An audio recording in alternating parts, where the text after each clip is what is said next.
is the Lexus Sports Extra with Josh Moser, Mike DePasquale, Donovan Campbell, and Drew Rosenhaus. The Miami Hurricanes are back in Coral Gables. This just happening moments ago, the team arriving at the Watsco Center after completing its best basketball season in program history. There's Isaiah Wong. We've got Cam McGusty, the great senior for this team, named to the all-tournament team in the Elite Eight. Sam Wardenberg, a big part of this rebuild. Miami is officially a basketball school, and there is so much to be proud of for this team. As we bring it back out live to Chicago, officially welcome to an Elite Eight edition of Lexus Sports Extra. I'm Josh Moser. The Miami Hurricanes going the farthest they've ever gone in NCAA tournament history. It is the Elite Eight. This team just a mere 20 minutes away from reaching their first ever Final Four against number 1 seed Kansas. In case you missed the game, Miami was in it in the first half. We start under 12 minutes to play. Here's Cam McGusty knocking it down from deep. Then watch him stop at the foul line. Little pull up off glass. Miami up 3 with 6 to play.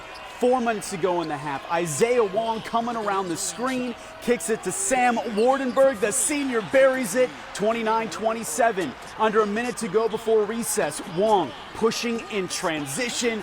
It is coast to coast, so fluid. Miami has a 6-point lead at halftime. However, the start of the second half plagued by turnovers. Charlie Moore on the giveaway against his old team. Kansas getting out in transition. It is a one-possession game. 2 minutes later, tied at 38, Wong taking on 2 defenders. Amazing body control on the up and under. Canes up 2. Miami's weakness, its size. No answer for David McCormick. This was part of an 18-5 run to start the second half. The Canes scored just 15 points in the final 20 minutes. Miami's dream run ends in the Elite Eight. Kansas is on to the Final Four, 76-50. We had a lot of guys crying in the locker room because losing stinks.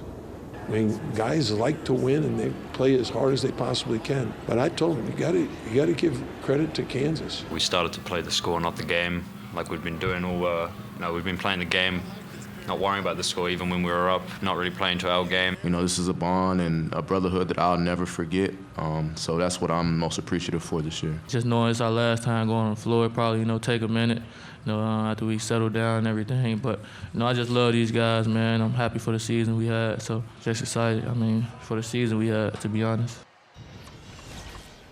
On the other side of the bracket, it is 8 seed North Carolina and the first ever 15 seed in Elite Eight history, St. Peter's. First half action, Armando Bacot, a game-high 20 for the junior from IMG Academy. The Tar Heels roll 69-49 and will face arch-rival Duke in the Final Four. It will be their first ever meeting in the NCAA tournament. It is Villanova and Kansas in the other game, but we are here at the United Center. You see the Michael Jordan statue behind me. This is where the Bulls play currently. Chicago is 5 in the East, but we've got to talk about the Heat. What is going on with them? Currently, it is a 4-game losing streak. This team's got to figure it out, hosting Sacramento tomorrow night. Right now, this team in the worst rut of the season. 4 games is the longest losing streak on the year. Last night, Miami trailed by 37 at home against Brooklyn before falling 110-95.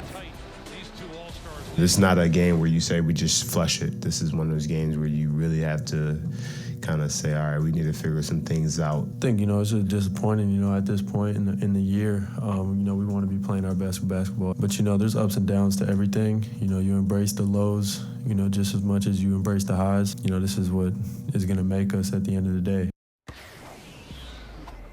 Let's take a look at the Eastern Conference standings. The Celtics and Heat are now tied atop the East. Miami has 7 games remaining. The Bucks and Sixers round out the top 4.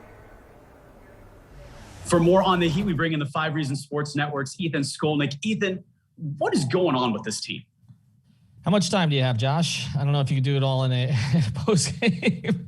A lot of things. I think I think they're struggling with players coming back. I think that has been more of a problem maybe than they anticipated. Eric Spoelstra, when asked about the rotation, said that this is for amateurs, the idea of having too many good players. But look, they've played better this season when at least one of their key guys has been out. So I think some of this is Eric Spoelstra needs to sort out the rotation, no question about it. And it's a little bit late in the season to be doing this. But I think during that process, some confidence has been lost. And this is a team that does not have overwhelming talent. They need to be operating on all cylinders offensively and defensively. They need to be connected. They have not been lately. It's been clear. A big disconnect the other night between head coach Eric Spoelstra and Jimmy Butler led to a skirmish. Udonis Haslem had to step in and defend Spoelstra. What more can you tell us about that altercation? I think that's more symptomatic of what's going on than a cause of what's going on, if that makes sense. There have been some issues behind the scenes. Look, I talked to somebody pretty high up in the Heat organization who said this: when you're not playing well, all the stars are difficult. Things have not been going well lately, and so people get frustrated. So there is more that's been going on behind the scenes. But again, I don't think that's the major thing that has done this. I think the way that they're playing, the fact that they haven't played well since they beat Cleveland like 2 weeks ago, okay, I think that has actually led to some of the chemistry issues, not the other way around. Last night, this team was blown out at home by the Nets. They could see them in the first round. How concerning is that loss? That was the most concerning of all of them to me, because it's the first time that they just looked overmatched. They just looked like they didn't belong on the court with the Nets. That shouldn't be the case. I know Durant and Kyrie are out there. The Nets came in 22nd in the league in defense. It should not be that hard to get a basket, okay? That, to me, was the biggest concern, because it looked to me like the Heat knew they couldn't beat that team. What should Spoelstra do with this roster to get this team's confidence back? I think a couple of things. I think the Oladipo experiment needs to be scrapped. It's not Vic's fault. It's too late in the season to integrate him. I think as soon as Gabe Vincent's toe heals, you put him back in the rotation, you make him the backup point guard.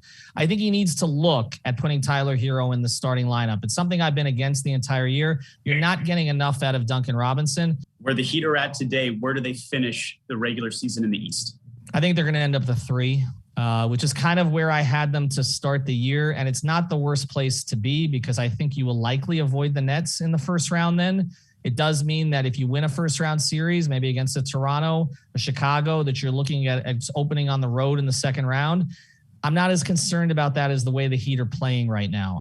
Ethan, thank you for helping us sort this out and coming on Lexus Sports Extra. We appreciate you. Thank you, Josh. Great information there from Ethan. And of course, we're still here at the United Center. The NHL's Blackhawks play here. They're actually changing out the basketball court to the ice right now. And for a look at the Panthers, we go back to Miami and bring in our Mike DePasquale. Hi, Mike. Hi, everybody. Welcome out live to Chicago. I'm Josh Moser inside the United Center tonight. The Canes' magical run in the NCAA tournament falls short in the Elite Eight. Just a mere 20 minutes away from the Final Four. They had top seed Kansas by 6 points at the half. Unfortunately, they couldn't pull up the yet set. Right now for the players, the loss stings. It's definitely very frustrating. More than anything, it just hurts because, this is a close-knit group of guys. We've dealt with injuries over the years. We get Charlie, we get Jordan, and, we just have such a special season. There's a lot of excitement surrounding March Madness and so much positive. So you don't want to dwell on any of the negatives that happen. Losing, that's a negative. But, put it in perspective.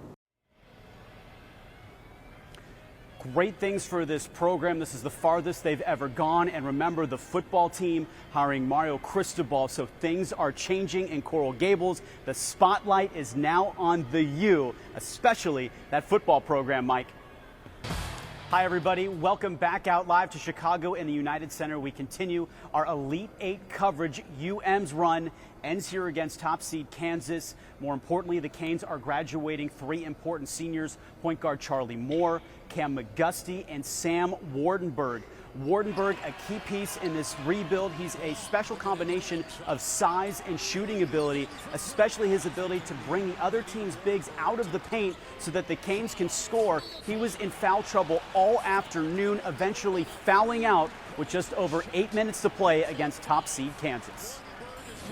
We lost by 26 points. But to try to explain the value of a Sam Wardenberg, when he was on the court for his 27 minutes and 38 seconds, we're -3, meaning that if we could have kept Sam on the court a lot longer into that 35, 37, this might have been a 2-possession or 1-possession game at the end. Still a great run for the Canes, the Elite Eight. Let's go back to Miami and Mike. Big finish, the most unique moment in sports from the weekend. Friday night in Portland at a Trailblazers Rockets game. A fan sinking a 94-foot putt for $50,000. Sign him up on your scramble team. As they say, drive for show, putt for dough. Incredible moment right there. More importantly, it was an incredible season for the Miami Hurricanes. This was the farthest this team had ever gone in the NCAA tournament. It was the Elite Eight. They had top seed Kansas on the ropes at halftime, had a 6-point lead. Unfortunately, there is no Final Four this year, but Miami is now a basketball school. That's all the time we have tonight on Lexus Sports Extra. On behalf of Drew, Donovan, Mike, and Ethan, I'm Josh Moser. Good night from Chicago. We'll see you back in Miami. Have a great start to your week.